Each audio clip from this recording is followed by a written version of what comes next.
one of the best streaming cams I've ever seen. Uh, Making me feel self-conscious. Hey, man, I'm trying to up that quality. I'm trying to make everybody. It's funny. I was streaming Animal Crossing the other day, and I had my camera off, and I was like, "You idiot! Like that's something people might notice." So I had it off. All right, we're live. Let me hit the button. They should see us now. Zybesk Pikut says, "I hear something." I've asked him many times to tell me how to pronounce his name, and he refuses. He won't tell me how to pronounce his name, and it's frustrating. How do you think it's pronounced? Fred. Oh my goodness. Good morning, everybody. How are you guys doing today? Elon Musk. It's pronounced like Elon Musk's kid's name, I think. Wait, I remember seeing something about that, but I don't remember what it was. What is his name? It's like A E X minus or B minus 12. Okay. How do they pronounce it? Did they say? I think it's Kyle. Old man jokes. Yeah. It's okay. We're allowed. We're old men. Well, hey, everybody. It's good to see you guys all here. Before we get started, I want to thank Templeton, Lewis, Byron, Roger, and JB for becoming members in the last week. You guys are awesome. Thank you very much. We appreciate that. All right. Are you ready to do a thing? Yeah. I think there's I don't know, it's cloudy with a chance of MP3 creation. Oh, I just realized when I have Reaper open and I go to pause my music with the button on my keyboard, it started playing Reaper. Oh, really? Yeah, that's irritating. I don't ever want Reaper to respond to that button. Unless it's the record button, and it would be nice if I could just hit record on my Stream Deck and have Reaper start recording. Yeah, you know, I considered Check. I'm a bit quiet. Oh, really? Oh, yes, check, 1, 2, that's 1, 2, right. 1, 2. Okay. Damn it. All right, headache be damned. Headphones are going on. That's on me. I turned you down because you were so loud. Oh, you know what I can do? I can just turn down my speakers. I can just actually reach over, turn down the speakers, and turn you back up, and then they will hear you just fine. So that's on me. Because I don't want to wear headphones because I got a headache. I'm his headache, ladies and gentlemen. He is. Good gravy. All right. Do your little check thing so I can adjust my speakers. Check 1, 2. If you want to directly support Stadiacast and you're here with us live, you can use the Super Chat feature to support us and make sure that we see your message. We'll respond to each Super Chat in the second half of the show. All right. Is Lloyd all better now? There, Vaxer and Matthew and JB. Thank you guys for letting us know. Whenever there's technical difficulties, almost always my fault, and almost always my fault for no good reason. You know what I realized? I only have like this much water left, so I'm gonna go get water. Do you want to entertain the troops? Yeah. So how are the peoples doing today? Hopefully everybody's doing well. Simba, $3 super chat. I love how Bill says that he's leaving and then he sets his camera as the live camera. And now he changes it over to me because I called him out in live and in color. Oh, that's wonderful. Everyone's doing well. I hope everybody has having a great Mother's Day. Everybody is having a great weekend and self-isolating and social distancing and all that fun stuff that you got to do.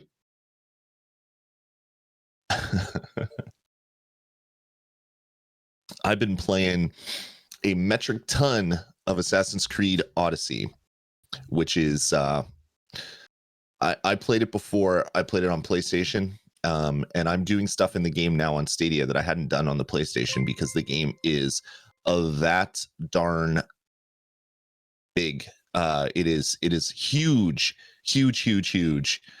Which is fantastic. So I've been playing a lot of that. We'll talk about more of that on the show. I put the wrong camera on. Thank you for letting me know how stupid That was so good. I was. That Like, was so good. My foot was at the top of the stairs. I was getting ready to go down, and I heard you, and I was like, "Oh God, I'm so dumb." It's good. Made for some lulls. It did. Some good lull worthy stuff. Oh man, I'm missing all the super chats and stuff. You guys are awesome. Thank you. Mm-hmm. Did you already shout all these out? No, I did not. I thought we're gonna wait unless you want to do it now. I'm happy to do it now. Well, if they have questions, then we can. All right, let's scroll up and see. So we got $3 from Simba. Awesome, thank you, Simba. For the moms from JB, $5 super chat. And Ray Sherrard, keep it up with the dancing pear, or an off-colored eggplant. I think it's a pear though. I'm fairly certain it's a pair.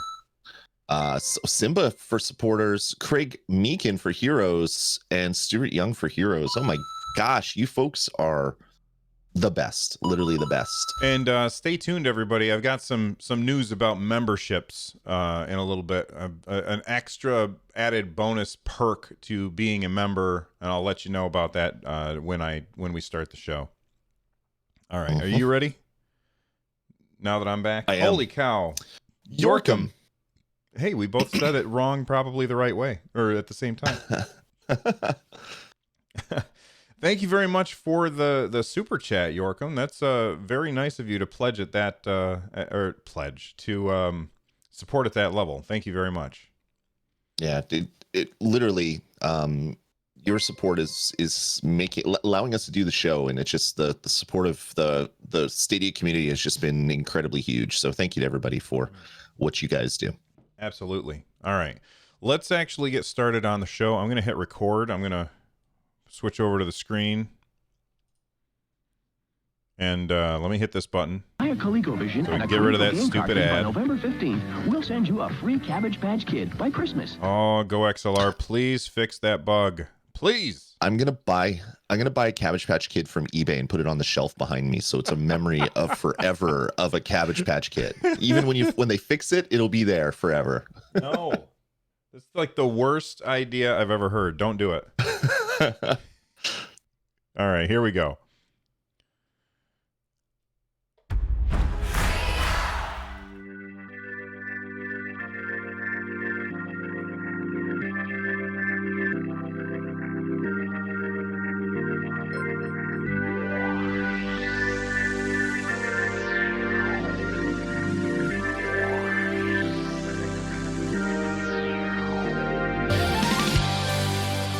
Welcome back, everyone, to Stadiacast. I'm Bill. That's Lloyd. What's going on, Lloyd?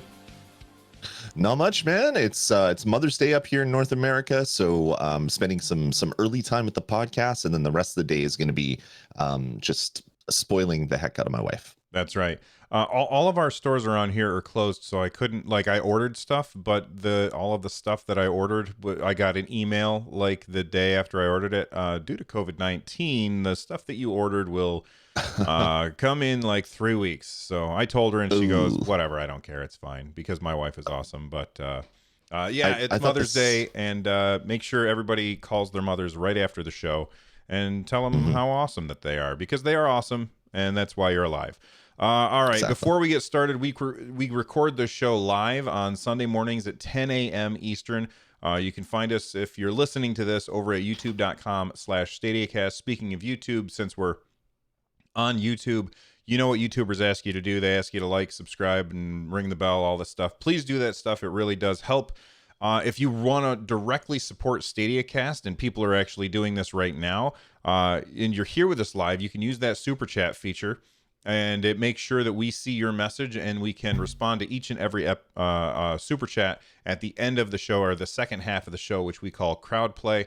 And then finally, if you are not here with us live, there is a join button right down below the video. You can join and become a member, and there's a bunch of Let's Play videos that are now up that are members only, and they come out to everybody eventually, but they at the beginning they're just for members. They're like right now you're playing through what, Lloyd?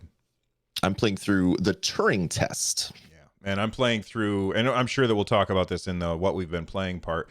And I'm playing through Octopath Traveler, and those are Let's Play series that come out early for members. Speaking of members, after much back and forth with Discord support, I finally have got it set up so that if you are a member, you have access to the supporters channel in our Discord, which you should join over at runjumpstomp.com/Discord. There is a channel that is just for supporters, and now supporters now have access to that channel. It was very complicated for me to get it to happen because I have 2 YouTube channels and the other one was already set up for this, and so it gave me kind of a hard time, but that's all set up now. So now you can go into that supporters channel and have a conversation with other supporters. And you know, I'm thinking that if ever there's a time where I'm looking to play a game online with people, like that's where I'm going to probably ask first. Anyway, moving on. Thank you everybody who supports the channel. You want to start the show, Lloyd? Yeah, let's do it, man. What have you been playing? I've actually been playing a lot. I've had some free time in the evenings to actually get some gaming in, recording my Let's Play of the Turing test. If you are a fan of Portal, if you're a fan of puzzles, this is a game to check out. It is free now for pro members, so you can download it and play it for free. And it is essentially just a series of puzzle rooms that you can get through, all wrapped up in loose. I thought it was loosely in a story. I thought it was just like your computer AI guy would just chat with you in a very dry British voice. And I was like, okay, this is just there to kind of tie all these puzzle rooms together. About halfway through my Let's Play, things start to get interesting. So yeah, really a lot of fun with the Turing test. I played probably about a half an hour of that so far. And I got to a room. I'm stuck in some room. I'm going to describe the room for you real quick, Lloyd, and just tell me if I'm stupid for not figuring it out yet. Okay. There's a walkway that you can extend and move side to side. Mm-hmm. And then there's a little magnet up top that won't pick anything up. Mm-hmm. Have you run in? Did you? Obviously, you've played it and gotten past that. Am I being dumb, or was that like really a difficult one for you? Look close at the magnet. There might be something to do with the magnet you got to look at. Okay, I will take a look at that because I was frustrated. I hate it when games make me feel dumb. I mean, I'm pretty dumb. I'm not gonna lie, but it drives me crazy when games make me feel dumb. And this one was making me feel dumb because this is very early in the game. I was playing it, and my son walked in the room, and he goes, "Oh, is that Portal?" And I, so yeah, you're right. It looks exactly like Portal. Even my son, who has played a little bit of Portal, as soon as he saw me doing stuff, he was like, "Oh, is that Portal?" Like instantaneously. So yeah, it's very much like Portal. What else have you been playing? Oh, go ahead. I want to go back to Turing test for a second. If you want to see someone feel dumb, watch my Let's Play, the first episode. It's live on our YouTube channel right now. And I'm stuck at literally the first puzzle in the game because there's a window and you have to do stuff on the other side of the window. And I'm like, how the hell do I do stuff on the other side of the window? I can't go through a window. There's glass there. And so I'm trying to figure it out. Well, there's no glass in the window, and I threw stuff through the window, and I'm like, I'm a moron. Apparently the first puzzle, the easiest puzzle is too hard for me. But yeah, the game is absolutely fantastic, and the puzzles are really great. One little tip for you, Bill, is if you're ever having issues and something isn't activated that you think should be activated, in a lot of the levels you'll see wiring, and you can see where the wiring goes. So if there's like a pressure plate or a wall switch or something, you can follow the wiring there. And that's for like some of the more advanced puzzles. You have to watch for kind of where the wiring goes and kind of plan out how you're going to activate different things at different times. Yeah, the room that I was talking about, there's wiring, and I tried to follow it, but then it like goes behind a wall, and I couldn't tell where it was supposed to go. So, but that's okay. I'll you know what I'll do is if I can't figure it out, I'll watch your Let's Play, There you go. And I'll see the solution, then I'll feel dumb for not having figured it out, and I'll continue. And just so everybody knows, the first and I think the second episode of your Let's Play is up for everybody, not just members. And then the members are just getting them early, so they're still up for everybody. What else right. you been playing? I've been playing a lot of Assassin's Creed Odyssey. I wanted to use it to check out my 4K setup. So because of this show and stuff that I want to do for the YouTube channel, I bought a 4K capture card. So I can now have my video coming right 4K into my computer. I can do pass through to my monitor. It's a beautiful thing, except my video card can't record in 4K because it's not powerful enough. So now I have another shipment that's coming. Hopefully it'll be here this week, so I can actually start recording in 4K. But I wanted to see what the pass through looked like, so I jumped into Assassin's Creed Odyssey because it's a pretty decent 4K visual for Assassin's Creed. And I've put about like another 30 hours into this game. I've already played a lot of it on PlayStation. I didn't complete it on PlayStation, but I got pretty far. But the game is so big. There's so much to do. There's so many continents. There's naval battles. There's all these things that you can do, that I'm doing stuff in the game that I didn't do in 40, 50 hours on the PlayStation. I'm doing a whole other set of quests and tasks and things. Like, the game itself is large. Like, if you do every piece of content in the game, it's like 200 plus hours. You're not going to be doing every piece of content, because when you're level 50, you're not going to be doing this level 8 quest that is over at the starting area. But it is so good. It is such an amazing game. The storytelling, the animation, the visuals, the climbing, the even the in and out of the real world stuff, which is very minimal in this game, which is a good thing. Like, by hands down my favorite Assassin's Creed game, and I've played pretty much all of them. And I'm so looking forward to Assassin's Creed Valhalla, because I want to be Vikings in an Assassin's Creed game. But this thing is so good. Brian H888 is saying, is this larger than Red Dead Redemption 2? I believe it is, from just like a square footage of the total map space. It is such a huge game. There are so many different like areas that you can explore, and some of them are hard, some of them are easy. There's even like sunken ships, so even when you're in the middle of the ocean, in the middle of a firefight, you can dive down and go explore the bottom of the ocean and get attacked by sharks. It is such a good game. So it's on sale right now on Stadia. I think it's $20. It is well worth the $20. And there's a DLC pack, a season pass. Don't worry about that yet. Don't buy the season pass unless you want to buy the one that comes with the season pass, because all the season pass content is post game stuff. It's all high level stuff, so you won't even touch it until 100 hours have passed and you've played the game. So such a huge fan of Assassin's Creed Odyssey. You know, last week you were talking a little bit about Assassin's Creed Odyssey, and it's funny. I had mentioned that I had never played an Assassin's Creed game, and should I try this one? And then I was I don't know if I want to jump into it because I've got so much that I'm doing right now. And then one of our listeners sent me, like, they sent me money on PayPal, and they were like, go buy the game right now. And I was like, all right, I'll buy it. That being said, if you ever do that and you tell me to buy a game, I may or may not buy that game. But this listener was looking out for me, and so I ended up picking it up. I haven't played it yet. I sent them a message on Twitter and said, I'll get to it eventually, I promise, but I just don't have time right now. I am looking forward to it, and I almost started it a couple times because of everything that you've said about it. It's like, you know how like we're Nintendo podcasters, so you know how in Breath of the Wild you could climb anything and go anywhere. That is this game in a much larger world with much varied I guess many more different types of areas. So there'll be like a rocky crag area, there'll be like a lush forest area, there'll be just huge cities that you can explore, and you can go anywhere, you can do anything.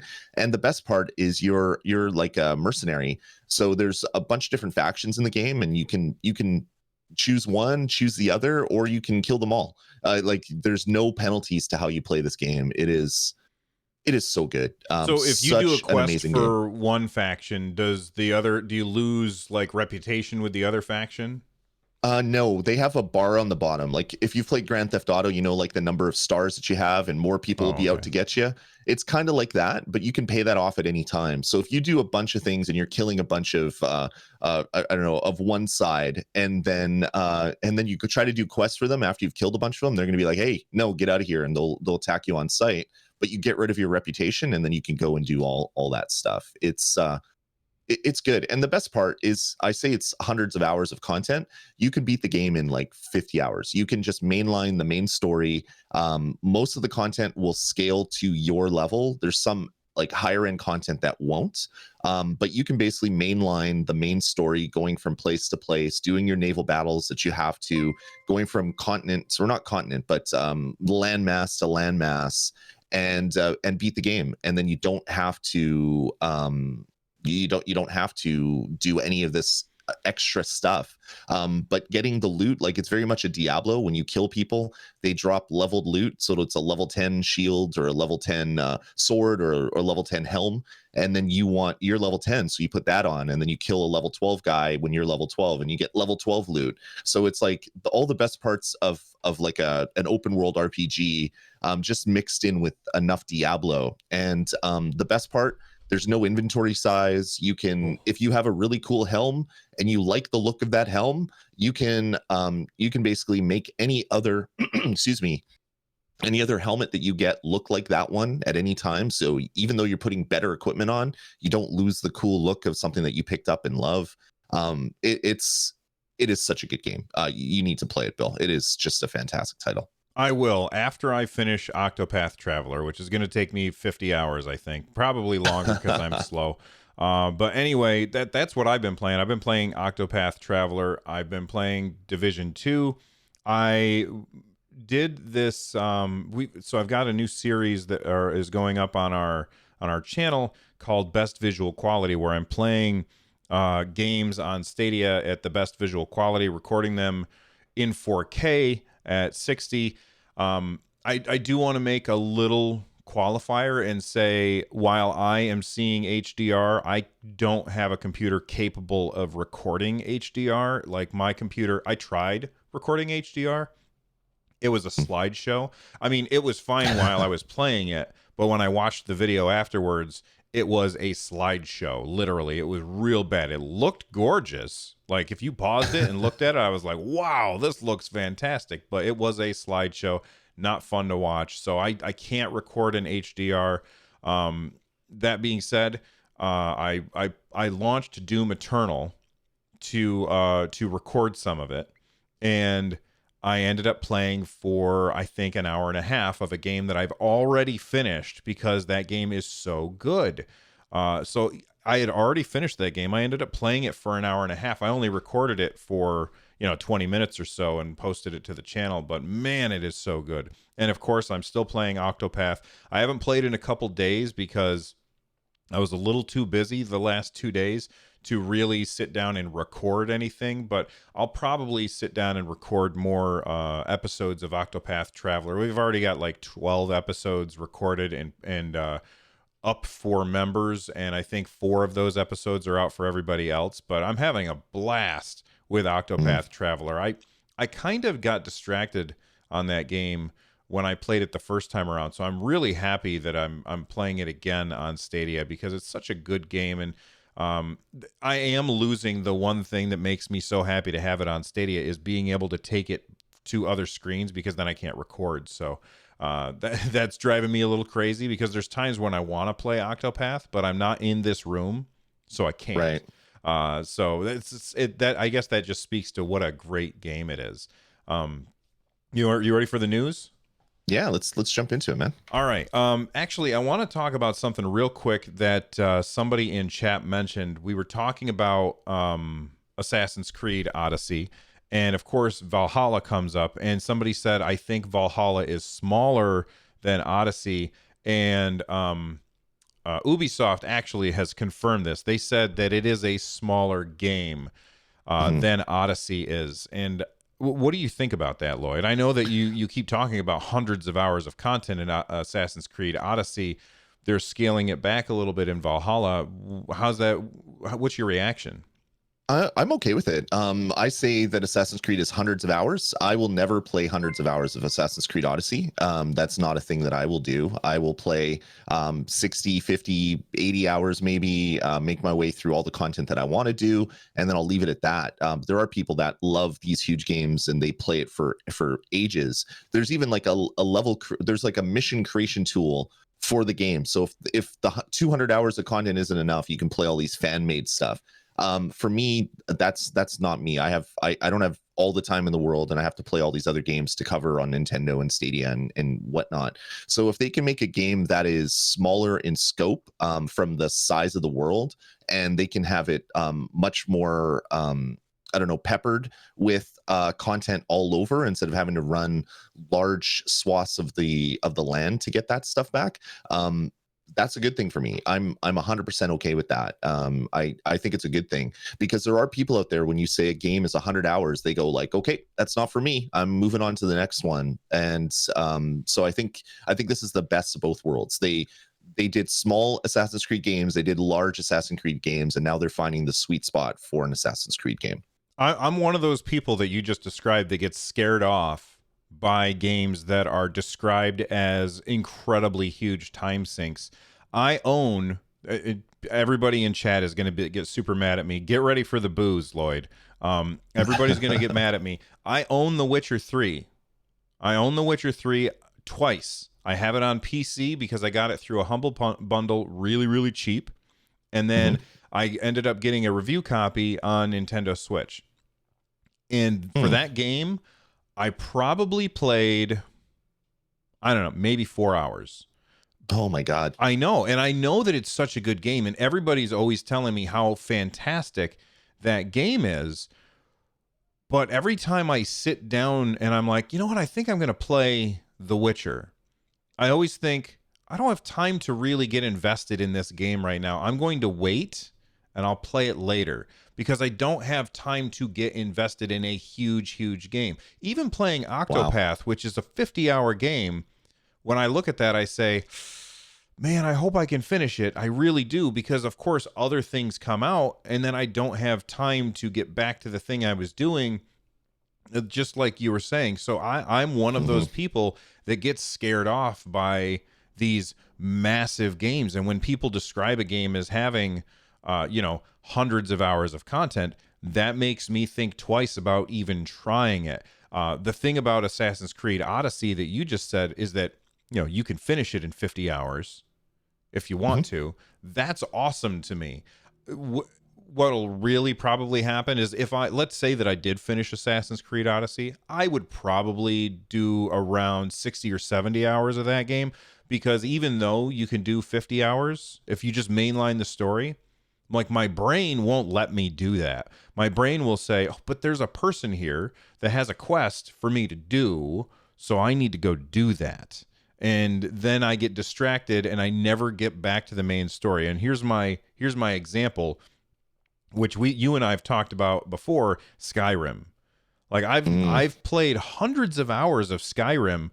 I've never finished the main story because I keep getting distracted by shiny things. I don't have the attention span to focus narrowly on something for long enough in order to get to the end of a game, when there's constantly, here's a distraction, here's a distraction, here's a distraction. It's really difficult for me. And of course, Fisto in chat is posting shiny things. Yeah, that's true. Shiny things distract me. Anyway, I think it's great that they're scaling it down and making it a little, because sure, there was this time where game developers were always like, and this is 300 square miles of map. And sure, that sounds great. But is it empty? Like, you always have to worry about that. So I like the idea that the developer says, we're going to scale things back and try and make it not so huge. And that also means that they'll probably end up padding it out with DLC or something at some point, which, say what you want about that. But I think that at the end of the day, scaling it back is a good thing. Yeah, I 100%. All right. Wireless support. This was the biggest news of the week, without a doubt. We finally can play without a wire using our Stadia controller on Google Chrome. What do you think about this, Lloyd? Of course, it comes at the time when now you're Captain Chromecast because you got your capture card. It's good. Because I play on my laptop every once in a while. I have a dead spot in my house for Wi-Fi, which is in my bedroom. So Wi-Fi in my bedroom is very intermittent. So I would love to play Stadia more, just laying in bed, like first thing on a weekday or on a weekend, play a half hour of Stadia before I get up and do my normal thing. But I can't. So I would love to use wireless support way more than I actually can. I have to get some wireless extenders or something to make that better. But I've tried it on my laptop. It works great. I have a little Amazon Fire 10 tablet, and I've side loaded a Chromium on it, the hacked version of Chromium that basically says, yes, Stadia will run on this device. And it even works with that. Of course, that Chromium runs terribly on this super cheap Android tablet. So it works really, really well. And I've even done it on my PC just to test it out. It's the best, I don't know, it's the best example of adding functionality to a product that is easy to use and is usable by everybody. Like that little pop down and shows you your code, and you just do it on your controller and it just connects. It's quite amazing how well it works. I 100% agree. It's very cool. I'm going to continue to use the Chromecast just because that's my workflow.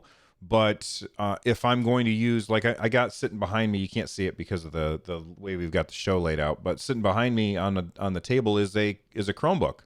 And so now I don't have to use a wire in order to use that Chromebook to play Stadia. I'm super excited about that. On top of that, and I kind of put things in the show notes in the wrong order, unfortunately, but on top of that, Stadia also now supports HDR, that's the wrong button, HDR on the web. So this did. Wait, what's that? Google has removed all the reference to HDR on the web. So I guess it was up there too early, and then they pulled it down for most people. So it's one of those things where it was a feature, or it will be a feature, or maybe they're testing with a few people, and it's not in wide release yet, from what I can tell. Okay, I added this to the show notes before they updated the story, and it says, you're right. It says Google pulled the reference to HDR on Stadia.com after we posted, suggesting the feature is not quite ready yet. So there's another reason why you might want to use a Chromecast over using just Chrome. And when the wireless thing came out, I asked the question, and of course people had the answer that I didn't have, because like I can't think of everything, and as soon as I say it, like thousands of people see the video, and then they can think of stuff because each person can think of a little thing. So I was like, so what are we missing? And of course they said HDR is what we're missing, and surround sound, I guess Dolby surround sound. I have two speakers. I use my TV speakers like some kind of. I'm not a speaker guy. You do too? I do too. Yeah. I used to have like a crazy stereo setup, and before surround sound was really a thing, I've spent so much on a stereo, and then I added more speakers, and then I had kids, and I'm like, well, I can't leave this stuff on the bottom of the TV. It's going to get destroyed. So I got rid of all my stereo stuff, and now everything is just through the TV speakers. I don't even have a sound bar on any of my TVs. Yeah, me either. And like my wife and I were like, do we want to get one of those? And we kind of considered it, and we said, you know what? It's just going to be too loud. I'm like Huey Lewis in in Back to the Future. It's just too darn loud. I'm not interested in making things louder.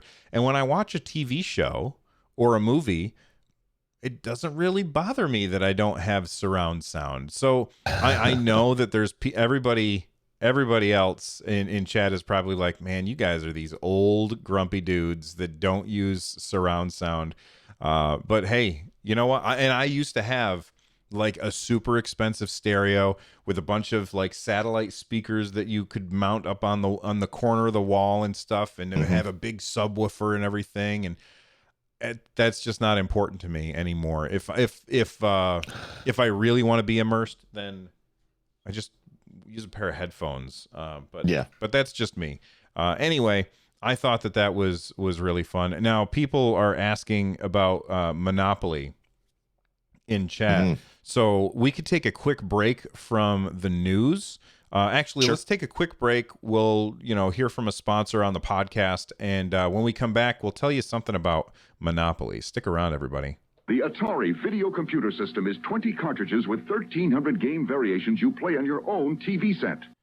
All right, we're back. Lloyd, you want to tell people about the Monopoly stuff because I can't do it with the same excitement that you can, because I am a Monopoly hater. But go ahead. But so Monopoly was announced for Stadia, and that became kind of a joke between Bill and I, because he is on record being a Monopoly hater. He loves Stadia, hates Monopoly. Monopoly on Stadia. Hold on. I just got to qualify. I don't hate Monopoly the video game. I hate Monopoly the game in general. Right. So I'm just not a fan of that particular game. I think that the Stadia version of it is a good version of Monopoly. Just I wanted to qualify that. So the game came out immediately after it dropped on Stadia. I bought it and did a first look, and then I threw in a couple jabs against Bill, and then people were following through on that, and that was funny. And then we actually Bill got a copy of the game, and he tried it, and he's like, "Yeah, it's fine. So I said, "Hey, Bill, why don't we do this? How about next week?" So what's the date next week? That'll be the 17th of May. After Stadiacast, Bill and I are going to take a small break after we're done recording the show, and then we're going to come back and we're going to play a multiplayer game of Monopoly with some twists. So Bill doesn't like Monopoly. I love Monopoly. Bill doesn't like the board game Monopoly. I've played a lot of the board game Monopoly. So we thought, what could make Monopoly better with people that super chat? So if you throw up a super chat you can put a comment on it, we will follow through on those comments. So there's a couple things you can do. You can have one of us. It's either Bill or me. But Bill or me. You pointed the wrong way. Oh, did I? Oh, damn. Oh, yeah. This way. This guy. You can have us. When we land on the next space, we auction it off and can't bid on it. You can have us mortgage one of our places. You can have us do a whole bunch of different things, and we'll drop all of the actions that you can do. So the only thing that will make Monopoly better for Bill is Monopoly with the internet controlling his moves, or my moves, but pretty much his moves. It'll be fun. So we're going to do that next week after Stadiacast. We're going to stream it live, and we will probably even record it and put it up. And I think this may be the start of the end of our friendship, or the start of something big. One or the other. It's going to be either we're never talking together or talking to each other again, or we're going to do more games like this one. So it should be fun. Yeah, we're never going to talk to each other again. Anyway, I'm looking forward to it. As much as I don't like Monopoly, I think that somebody ruining like my game is going to make me laugh. And so if there's anything else, that would come from it. All right. There was the Xbox launch, or not launch event, the Xbox Insider thing that they did. I don't remember what it's called. It doesn't matter. They showed off, first off, I don't want to spend time lambasting them for saying this stuff is gameplay when it's not gameplay. So I'm not going to do that. What I will say is that there were a couple of games that were announced in the Xbox thing that were also coming to Stadia, and that's what I want to focus on. So that's Chorus and Dirt 5. Let's talk about Chorus first. What did you think of what we saw from Chorus? Because personally, I'm actually excited about this. Of course, it's not. I mean, they showed a little bit of gameplay, which is awesome. But this is like, when I first saw it, I thought, "Is this Wing Commander? Are they bringing back Wing Commander?" I got so excited, but they're not bringing back Wing Commander. They're doing something else. What did you think about this? first I'm going to point out that you just ruined a perfect chance for a dad joke. You said of course. You should have said of course, and that would have been better. But anyway, Chorus looks amazing. It's a space sim. So you're going to be flying through space, going to space stations, going to planets and things like that. But it has what looks to be an awesome story built into it. I'm really stoked for this one. I love Everspace. I love Wing Commander. I love Descent. Like all these games where you're in space flying around. No Man's Sky. A huge fan of those games. And then taking that idea with these amazing visuals and just having it available on Stadia at a click of a button, this is going to be pretty amazing, I think. Yeah, and right now, if you're watching the YouTube video, they were just showing this big tall thing, and I thought he looked kind of like a lion, which were like the bad guys in Wing Commander, which is why I thought it was Wing Commander, but it's not Wing Commander. Listen, this game is not coming out until 2021, so don't get too excited, but it looks really good. It looks really good, and I love it feels like it's a genre that has just completely disappeared, is the space flight sim kind of game. One of my favorite games of all time is TIE Fighter. Do you remember TIE Fighter on the PC back in the day? Like, I loved that game. And they all just those don't Star Wars sims. Right. They just don't make games like that anymore. So I'm very happy that this is coming. And when I saw it, I was like, oh, this is really cool. And the gameplay looks really, really fast. And the developers were talking about, one of the things that they are able to do in this is rather than just having a static debris field that you're flying through, like things are bouncing off your ship. And I thought, oh, that sounds really cool. I love that idea to make it feel even more real. But I thought that this was really cool looking. It just looks so unbelievably awesome. So of course this is an in-engine video. It's not gameplay. So who knows? And the game is a long way out as well. But it looks great, man. I thought that I felt like this, like the in-engine video was like the stuff where we were like, okay, you can see the woman and she's walking up to the spaceship. But I felt like the parts where they were showing the actual ship flying, that felt like gameplay to me. Did that not feel like gameplay to you? The game's a year out, so if it stays looking that good, when the game actually ships, I'll be incredibly excited about it. Okay, that's fair. Yeah. The other game that was in the Xbox thing that's also been announced for Stadia is Dirt 5 by Codemasters. I'm not a racing sim guy. I've never played a dirt game. Have you played a dirt game, Lloyd? I have. I like dabbling in racing games. I had a buddy who is a sim racer, so he actually streams dozen-hour races and things like that. So we've played some racing games together. I'm not that guy, but I can appreciate a fun racing game. I'm more of an arcadey racing game guy. But this trailer looked really interesting. Like there's some really amazing visuals that you can't do on current gen console hardware. And it looks like this will be coming to Stadia, probably looking like the next gen stuff, which is awesome. So do you think, because a lot of the stuff that is launching on the Xbox Series X is also launching on Xbox One. Xbox has that thing where what's smart delivery or something. I don't know why they called it that. That's a terrible name, but where you buy it on Xbox One and then when you can upgrade for free to the next version, unless you're EA, and I'm not going to get into that ridiculousness. Yeah. But excuse me. By the way, that's a thing on Stadia too. You buy a game on Stadia, and if they decide to upgrade it to work on Gen 2 hardware, they're not going to make us pay for it again. I'm 99% sure. Anyway, for sure. Do you think this game comes out on Xbox One and then later on Series X? Do we think that the Stadia version launches with the Xbox One version or launches with the Xbox Series X version? I think it's going to be with the Series X version. I do think that while watching this, watching the Xbox event, and then seeing all these trailers come out with from the actual game manufacturers or the game developers with Stadia logo on the end card. Obviously, that wasn't happening on the Xbox stream. It made me excited because it looks like all the Stadia versions are coming at the same time as the next gen versions. So to me, these are games that are going to be leveraging the Gen 2 blades. So it'll be Stadia 2.0.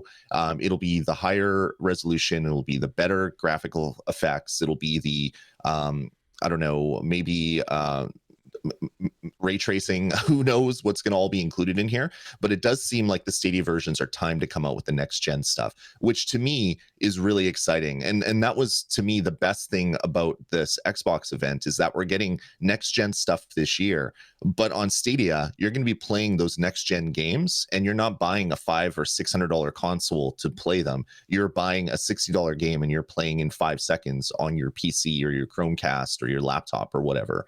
To me, that is the most exciting thing that happened at this Xbox event, and I'm really stoked for seeing some of these next gen games, especially Chorus. If it looks that good, and I'm playing it on the screen in front of me or my TV, and it's in 4K and it has these graphical effects, and I didn't have to buy a $500 console to experience it, that is the power of Stadia, and that's what's going to probably convince a lot of people to buy their games on Stadia instead of buying the $500 console to play that game on. You know, you talk about the cost of investment for playing games on Stadia, where it's definitely 100% without a doubt a better cost proposition for somebody to decide to try something on Stadia. It's even better now than it was when it first started. When it first started, it was $130 to jump in, right? And yes, you can get it for free now. Right? You can get it for free, but I don't really think that's the real buy-in. I think the real buy-in for Stadia is $70, and that's your control, like the Stadia controller. This is the best way to play Stadia. It's a Wi-Fi controller, lowers your latency. It's a fantastic controller as well. It feels really good in the hand. I love the sticks and the trigger. Everything about this controller is great. The one thing that I would change is increase the face button size just a little bit, kind of like the Nintendo Switch Pro controller. Like that one has bigger, fatter face buttons. But I think that the true buy-in for Stadia is just buy a controller. Now that you have wireless on Chrome, that's the real buy-in for me, the way I look at it, because now anybody can have the same experience that I'm having without HDR apparently, and without surround sound, which I don't care about. But you can have that same experience on a computer that you can for $70 on Google Stadia that you would for hundreds of dollars on, I would say, the competition. Would you agree with that, Lloyd? 100%. I mean, the Stadia controller is great, but I know a lot of people that are playing with their PlayStation or Xbox controller. So to them, Stadia costs them $0 because they already had all that equipment there. They're playing on their PC. They're playing with the hardware. But for me, I would say get a Stadia controller. Having the wireless controller now with support everywhere is great. If you want to play on a TV, get a Chromecast Ultra. But if you're a PC, if you're playing on your PC and that's where you're playing the game, there's nothing wrong with using a Xbox, PlayStation 4, or a Stadia controller to play that game. And if it's going to save you a $500 console, you can then take some of that money and start investing on a controller or a Chromecast or whatever down the road. But if you're not buying a Series X or a PS5, and you're just buying the games, you can buy a lot more games that way instead of dropping $500 on a console. That's a big chunk of games, next gen games you're going to be able to play on Stadia. Absolutely. All right, there's 2 more games that were announced for Stadia, and that they're coming this month. They're coming from Thunder Lotus Games, which is not a company that I have any experience. Do you know anything about them, Thunder Lotus Games? Other than seeing the release information for these 2 games, I don't think I've played any of their games, but I've seen Sundered. a lot because I believe it's on Nintendo Switch, I believe. So I've seen a lot of press releases and things like that. Well, we've got this comes from the official Stadia blog over at community.stadia.com. We've got 2 games from Thunder Lotus Games coming in May. The first is Jotun Valhalla Edition. And the way that they describe it is the hand-drawn art and magical realms from Jotun Valhalla Edition and Sundered Eldritch Edition arrive on Stadia Store for purchase. In Jotun, you have to face off against ancient Norse gods and prove your worthiness to enter Valhalla. And with Sundered, and this is the part that I got excited about. Sundered is a Metroidvania adventure spanning epic boss fights and hordes of enemies. And we have 2 Metroidvanias on Stadia right now. The first one is SteamWorld Dig 1.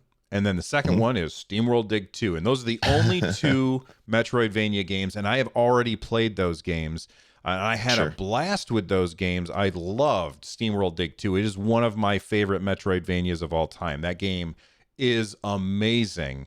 So fantastic. But I'm very interested in playing other Metroidvania games. And we just don't have that many options on Stadia because it's such a new platform. Well, Sundered looks really fantastic. I love the art style. And actually, I love the art style for both of these games. But for me, the one that I'm more interested in is the side-scrolling Metroidvania style game, Sundered. So, Lloyd, I'm curious, of these 2 games, which one are you more interested in? To me, I love the art style on both of them. They have this like hand-drawn art kind of art style. I love the art of Sundered. I was actually looking at it on the Nintendo Switch, and just due to time, I didn't pick it up. I'm gonna want to play Sundered for sure. It just looks crazy awesome, and Metroidvania is always a great genre for me, and I want to play more of them on Stadia. So that'll probably be, if I had to pick up one of these and could only play one, Sundered would be the one that I'd be picking up for sure. Awesome. And we don't know the actual date for those. One thing that I will say is that Sundered has 4 players, or up to 4 players, which is I don't know that I've ever played a multiplayer Metroidvania before. Have you? Not that is like a true Metroidvania. There's some games that have elements of Metroidvania, like I'm blanking on the name. There was this wizard game that came out for Nintendo Switch early on that had up to 4 players, and it was kind of a Metroidvania crossed with I guess Diablo sort of. And I played through a little bit of that multiplayer, but yeah, not so much. All right. Well, anyway, I think that both of these games look awesome. I'm very excited for Sundered, and hopefully we'll be able to talk about these very, very soon. All right. The second half of the show is where we talk about all of the things that you guys want us to talk about. So we've got a bunch of super chats that have come in. Lloyd, I need to take a drink real quick. You want to start reading off some of these super chats? Yes, I can't see them. I'm not on the page that you're on. Let's do a crowd play first while Bill's getting a drink of water. We had one question from Dustin Arond at Stadiacast or hashtag Stadiacast. Do you think EA passed up a big sales opportunity by not releasing Fallen Order by May 4th? Also, what are your thoughts on the new upcoming games mentioned in the Connect? Crata, Ember, and Wavebreak. So first, the Fallen Order, well, yeah, if you bring out a Star Wars game on May the 4th be with you, you're going to sell a lot of copies on May 4th. But I do think that this game needs a lot more time in the oven, unfortunately. So maybe by next May 4th, but let's hope that we don't have to wait that long for that game. So yeah, there's that. What do you think, Bill? Do you think they passed up a sales opportunity, or it just wasn't ready? I'm sure that they passed up a sales opportunity without a doubt, but it's probably a good move that they passed up. Like, if they launch a game that's not ready, and we have no idea the readiness of this particular game on Stadia, but if they launch a game that is not ready just to hit an arbitrary date of May the 4th, then all they're going to do is tick off a whole bunch of people. not only would that hurt EA, it would hurt Star Wars, it would hurt Stadia. It would be bad for everybody, and people would be mad and probably would end up returning the game. So I think it's probably like they probably looked at it and said, as much as I would love to ship this now for May the 4th, it's probably not the best idea. Then they said, what are our thoughts on the games like Krita, Ember, and Wavebreak? We talked about all of this stuff extensively right after the Connect, like that day, and then we talked about it a little more on the podcast as well. So go check out those videos or MP3s if you really want to hear more about it. What I will have to say, of those 3 games, I think Ember is the one that I'm most excited for. I also am most worried about that one, because I think that one looks like it could be amazing, but it could also be really disappointing. And that's kind of the way it always goes. You know what I mean? For sure. I also have been seeing a lot of videos from the Wavebreak folks. They've been posting a lot of little videos on Twitter, and holy crow, that game looks fantastic. I love Wave Race. They talked about the physics system for the waves in Wave Race and how it's still some of the best, and they're trying to emulate that. They've been talking about Tony Hawk, and they're showing off these videos that show off the fact that it's Wave Race crossed with Tony Hawk Pro Skater, and this is probably my dream game. I can't wait for this game to come out. I'm so super excited for it now. And then there's Krita, which is the game where you are creating your own games, and as cool as that sounds, I can't play games like that. I get they require too much time investment for me to really get into it. But that being said, like, Krita is going to be absolutely huge, and it looks like it's it's going to be an extended exclusive for Stadia. So I think it's going to be huge for Stadia, and I think that's great, but it's not a game for me. And Jem in the chat room says, if when Krita comes out, any game that isn't on Stadia, you can just make it yourself. And there you go. So every game will be on Stadia after Krita comes out. And then you get sued by Nintendo. Because that's what happens. That's what happens. All right. We got a whole bunch of super chats to get through. So first off, I got to scroll down. Here it is. We already hit the one from Yorkin. Sukotronics sent in, as they do every single week, a super chat. Thank you very much, with no message. Yorkham sent in a second super chat. I didn't even notice that. Douglas Phils became a member. Thank you very much for becoming a member. Make sure you join the Discord and access that members only channel. All right. Solo Hand sent in a $5 super chat with a message. They said, "Hey guys, does anyone know when we might see Elder Scrolls on Stadia?" So here's what I'm going to say. It depends on what you mean. Do you mean Elder Scrolls like the mainline games? Or does that also count Elder Scrolls Online? And if that's the case, I would say this summer we will see Elder Scrolls Online, even though, like, we've got COVID-19 and everybody is at home, and that's delaying a bunch of games. The one thing that we've heard Bungie say is that developing for Stadia, like, it doesn't hurt you by not being in the office, because you don't have to worry about access to dev kits. They can just keep working from home. That's what they did with Destiny. Destiny? Am I thinking of the right game? Yeah, Destiny 2. Yep. Destiny 2, yep. So I would anticipate that while Elder Scrolls Online, like the Skyrim expansion, I forget what it's called, Dark Heart of Skyrim or something like that, while that expansion may be delayed, I bet you that the work for the Stadia version of Elder Scrolls Online is probably coming along really, really nicely. Now, if you mean that Elder Scrolls Online is included in the Elder Scrolls, then I think this summer. As far as Elder Scrolls, probably Skyrim or Elder Scrolls 6, when do you think those games would come to Stadia, Lloyd? And I think that we agree that they will. I'm honestly surprised that Skyrim isn't already on Stadia. I thought that would be like the quick way to put your toe in the water and test out bringing other games to this platform. I was hoping like before E3 was canceled that you'd get a big announcement. It's like and Skyrim, you know how Skyrim's on everything. It's on toasters, it's on fridges, it's on your Alexa devices. But now it's also on Stadia and it's available right now. You can download and play in 30 seconds. Like something like that, I would have loved to have seen at E3. Sadly, E3 is not happening this year, so who knows if that will come during some press announcement from somebody.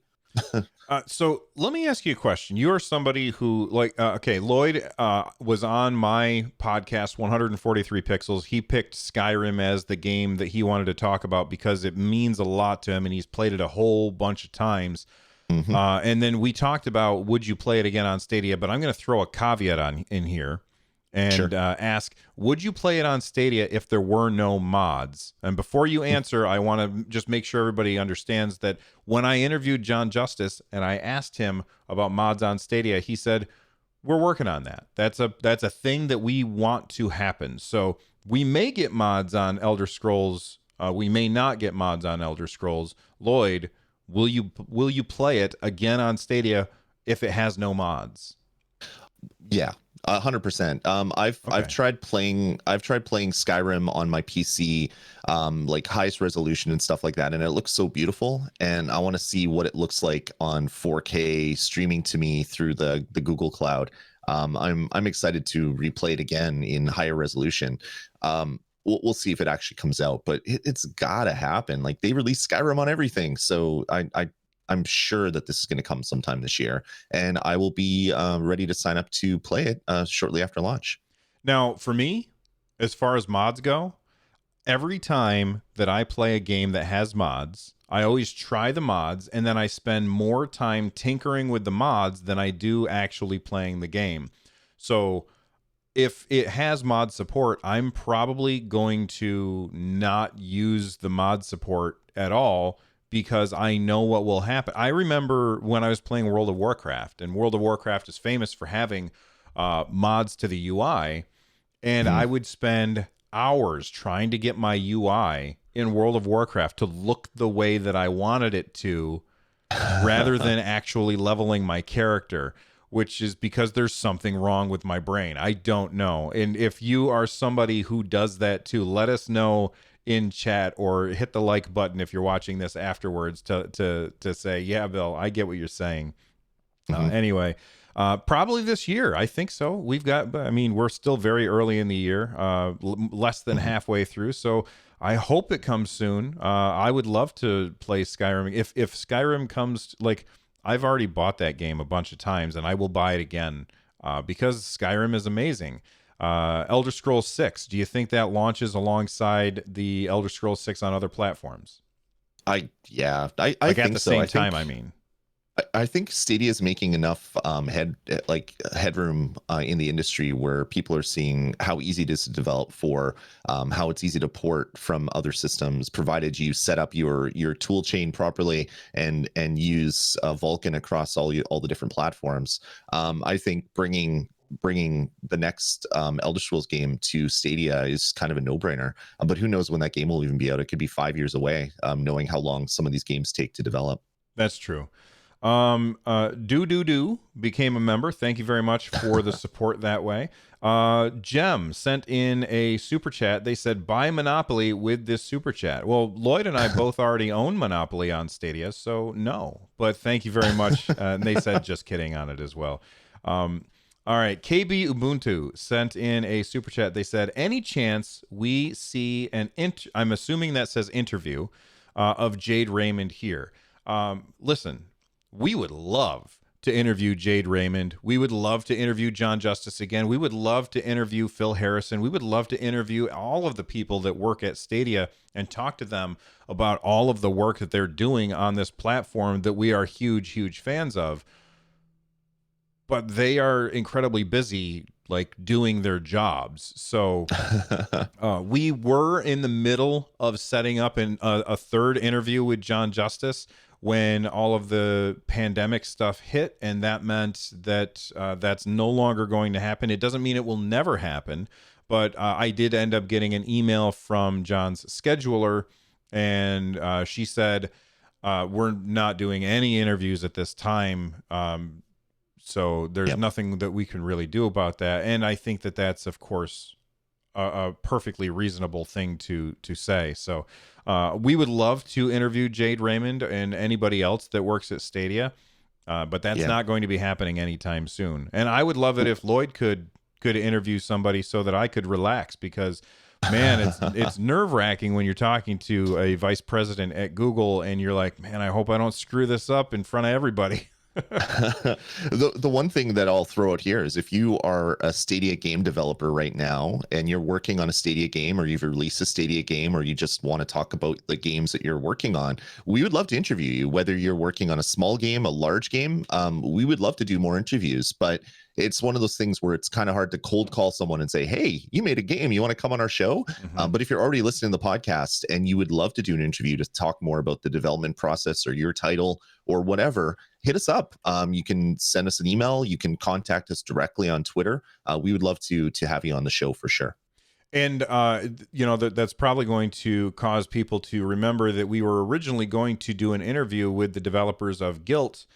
They're many time zones away, and we just couldn't get the scheduling to work out. And I sent messages after, like, we were setting everything up, and we're like, okay, and this is going to happen, and this is when we're going to do it. And they were like, well, we can't do it then. How about we do it then? And I was like, well, I'm at work at that point, so I can't do that.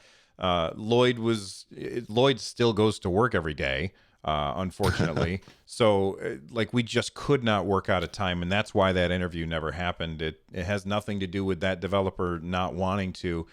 It's just time zones. Time zones are hard. They really are. Like, Lloyd and I struggled to find a time that worked for both of us, and it just happened to be that 10 a.m. on Sunday mornings worked. And that's the reason why we do the podcast at this time, is because... And we're one time zone away. Right. Yeah, exactly. We're one time zone away. But when you are talking many time zones away, and like you're trying to make a game, and it just really makes things difficult. But anyway, thank you very much for the question and all of the super chats and new members that have come in. We really, really appreciate that. Anything that you want to mention before we get out of here, Lloyd? I don't think so. Remember, Monopoly stream next Sunday, right after doing Stadiacast. I hope it's going to be a fun time. We'll see if this will be the start of multiplayer, like mess up our game streams, because I think stuff like that is always a lot of fun. It is. All right. Follow the show on Twitter at Stadiacast. Follow me at Run Jump Stomp. Follow Lloyd at Dasme. Be sure to use that hashtag Stadiacast so that we can find your tweets, just like I Can't See did. Join our Discord over at runjumpstomp.com/Discord. And while you're joining Discords, Lloyd has his Discord over at res.tv/Discord. And speaking of Discord, we have a specific channel that is exclusive to supporters if you click on the join button down below, you can find out more information about that. The music that you're about to hear is Subterranean Kamikaze by Zircon. Check out their stuff at zirconstudios.bandcamp.com. Lloyd, it was good to see you, man. I'll see you next week.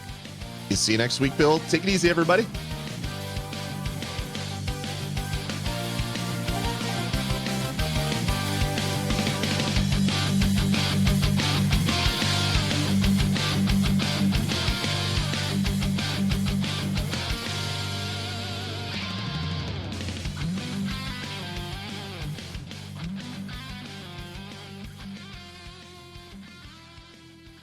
All right. We did it. File save. We did. That was a good one. Thanks everybody for coming out. That was it was a lot of fun chatting with you folks this week, as it is every week. But it was good. Yeah. I can't believe, what is it? 193 people are here. I don't know what our peak was, because I don't have that open while I'm working or while I'm streaming. But like right now on my stream deck, it tells me that there's almost 200 people that are here. You guys are fantastic. By the way, if there's 200 people here, you guys could hit that like button. That would be really cool. Anyway, thumbs up, folks. People are saying I need ESO in my life. Listen, I am somebody who loves that game, and I can't wait to play it. No, yeah, Elder Scrolls Online is not turn-based. Neither is Elder Scrolls. No. Oh wait, am I looking at old stuff or something? Yeah, those are older chats. Oh, did we hit all the super chats? I think you might have been behind a few. Oh, really? I think so. Let me look. The last one that I saw. So I see one from KB Ubuntu, Gem, Doo, Solo Han. Douglas became a member. I don't know if I said that. I apologize, Douglas. Maybe that was the last one. I thought there was a different one after, but I might have been misremembering the order of when they popped in. Yeah, I have to say, like, like, you guys are insane with the support. It's really, like, every time Lloyd and I finish a show, we're like, can you believe that? That's crazy. You guys are amazing. Like, this is really making it easier to do this show. Like, this is the amount of support that comes from you guys is amazing. No, I don't think we missed any. I may have missed Douglas Phil's becoming a member, and if that's the case, Douglas, I apologize. So here's a question, people, 150 people that are still watching. Would random streams of Assassin's Creed be something you'd want to watch? Like just doing random quests and missions without much commentary, just having my face in the corner, maybe kind of looking at the camera every once in a while? Because I've been playing like an hour at a time whenever I have a free moment to kind of de-stress after my day. I'll jump in and do an hour. If you guys want me to stream it, I can easily do that. I just without being on and doing like a super entertaining stream, that would be something I could easily do. I think people are saying yes. Okay, well let's plan for that then, because I think I have games that I call de-stressing games. Like I just want to relax and chill and then go to bed. And Assassin's Creed has become that game for me lately because I'm playing on easy, so I'm overpowered and I'm just clearing big swaths of enemies, and it's actually really exciting and relaxing. It's exciting for me and relaxing at the same time. It's a weird dichotomy there, but I'd love to jump in and do some streams for you guys if that's something you want. Awesome. I wanted to do an Octopath stream, but it doesn't make sense because I'm doing a Let's Play of it, and so then people would see things out of order. So I decided against that. I had been considering doing streams of The Division 2, mostly so that people in chat could teach me how to play because I'm confused. Like I was trying to play last night and I was like, okay, which mission do I go for now? And like I brought it up and it was like, go to this place. So I went to this place and I got there. I followed the orange line. I arrived at my location and I was like, well, now what the hell am I supposed to do? There was nobody to shoot. There was nobody to talk to. I was just me standing in a bunch of trash, and I was so confused. Craig Moore wants to know, why does nobody play Ghost Recon Breakpoint? I don't play it because it's not a kind of game that I like. That kind of game is, I don't want to say too realistic, but like the time to kill on that game is so low that like I like it more when I if my character takes a couple of shots, I then have a moment to say, oh, they're over there. Now I know where to shoot back. And in games like Ghost Recon Breakpoint and PUBG, the time to kill is like instantaneous, especially if the person who's shooting at you is really good. Yeah, more like Division for me, because Division, like you can get shot like 300 times and you're like, okay, I have time to I'm just not good enough to play those low TTK games. How do you feel about time to kill, Lloyd? I don't mind that at all. If I'm playing a more realistic game, I just have to play slower. I jumped into Breakpoint, and I think the issue for me was I jumped in and then I immediately started doing kind of like the Stream Connect stuff, or no, crowd play stuff, right? That's where you see other people's screen.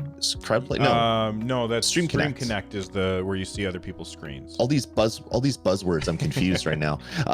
So I was like, oh, I got to jump into a multiplayer game and I want to see everybody's screen and I want to show that off. And then I went like way past the starting area and I'm just like, there's helicopters and like people launching missiles at me, and I'm just like, what the hell? Okay, I don't know what I'm doing. I'm out. And then I haven't gone back. Like I bounced off that game shortly after recording my first look, and I haven't even touched it since. I'll probably get back to it at some point.